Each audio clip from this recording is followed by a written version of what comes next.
గత బీఆర్ఎస్ ప్రభుత్వం మీద బురద జల్లాలని, ఏదో ఒక రకంగా రాజకీయ లబ్ధి పొందాలని ఆ రోజు ఎన్నికల ముందు ప్రయత్నం చేసినారు. ఇప్పుడు కూడా గత 2 సంవత్సరాలుగా అదే ప్రయత్నం చేస్తూ వచ్చారు.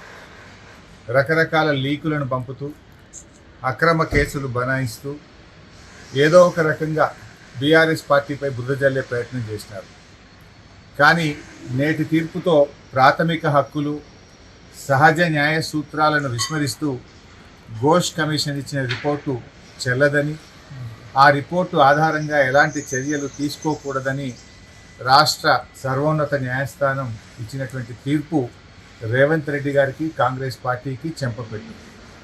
ఇప్పటికైనా రేవంత్ రెడ్డి గారు ఈ చిల్లర రాజకీయాలు మాని ఆ కుంగిన 2 పిల్లర్లను వెంటనే మరమ్మతు చేసి రాష్ట్ర రైతాంగానికి సాగునీరు అందించాలని చెప్పి కోరుతా ఉన్నాం.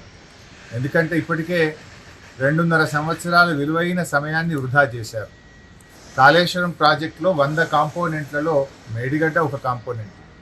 ఆ మేడిగడ్డలో ఉండే పదుల సంఖ్యలో ఉండే పియర్స్లో 2 పియర్స్ మాత్రమే కుంగినాయి.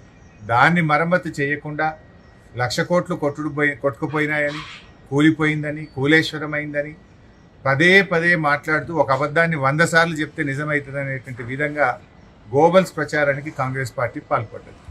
సో ఇవాళ తీర్పు మేము స్వాగతిస్తూ ఉన్నాం. ఇప్పటికైనా రేవంత్ రెడ్డి గారు వెకిలి చర్యలు మాని, చిల్లర రాజకీయాలు మాని ఆ 2 పిల్లర్లను మరమ్మతు చేసి రాష్ట్ర ప్రయోజనాలు కాపాడాలని కోరుతా ఉన్నాం.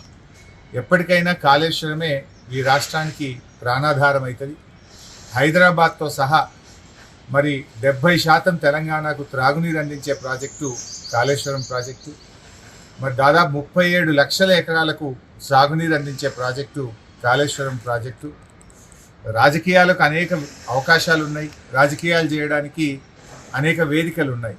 కానీ రాష్ట్ర ప్రయోజనాలను పణంగా పెట్టి రాజకీయాలు చేయకూడదు.